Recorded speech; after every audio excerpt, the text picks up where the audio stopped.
Top quality और consistent performance के लिए सिर्फ सिल्वर पंप नाम याद रखना। મહારથીઓને જો પ્રોબ્લેમ થતો હોય તો ઓવરઓલ આઈટી ઇન્ડેક્સને પણ પેઇન થાય, દુઃખ થાય, એ વસ્તુ સ્વાભાવિક છે. બટ મને એવું લાગે છે ક્યાંક ને ક્યાંક એનો રસ્તો નીકળી જશે, એમાં કોઈ બેમત નથી.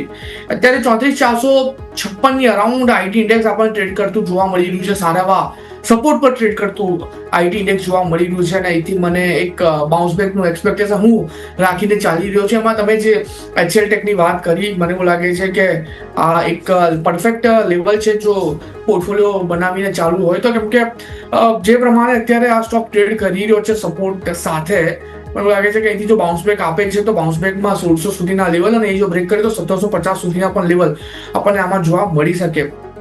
નાવ જો ક્વિક ગેઇન જોઈતો હોય તો અત્યારે 1457 પાસે HCL ટેક ટ્રેડ કરે છે. ક્વિક ગેઇન જો જોઈતો હોય તો એક વખત 1490 લેવલની રાહ જુઓ. જો 1490 ઉપર સસ્ટેન થાય છે તો પછી 1750 થી લઈને 1750 સુધીના લેવલ ઇમિડિયેટ બેસિસ પર આપણને આ કાઉન્ટર બતાવી શકે છે.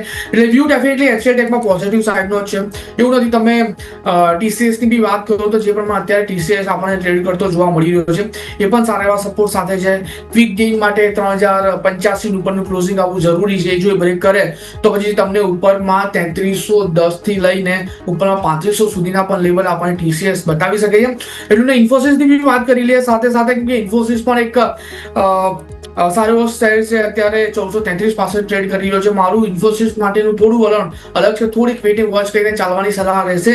અત્યારે સપોર્ટ પાસે ટ્રેડ કરી રહ્યો છે 1430 ના લેવલ પર. જો આ સપોર્ટ લે છે આવનારા અઠવાડિયામાં પણ તો પછી સારા એવા બાઉન્સ બેકનું એક્સપેક્ટેશન આપણે ઇન્ફોસિસમાં પણ રાખી શકીએ. જી બિલકુલ. તો આપણે વાત થઈ આઈટી સેક્ટર સાથે આપણે HCL ટેક, TCS, ઇન્ફોસિસ બધા સ્ટોક જે આપણે ફોકસ પર રાખીશું.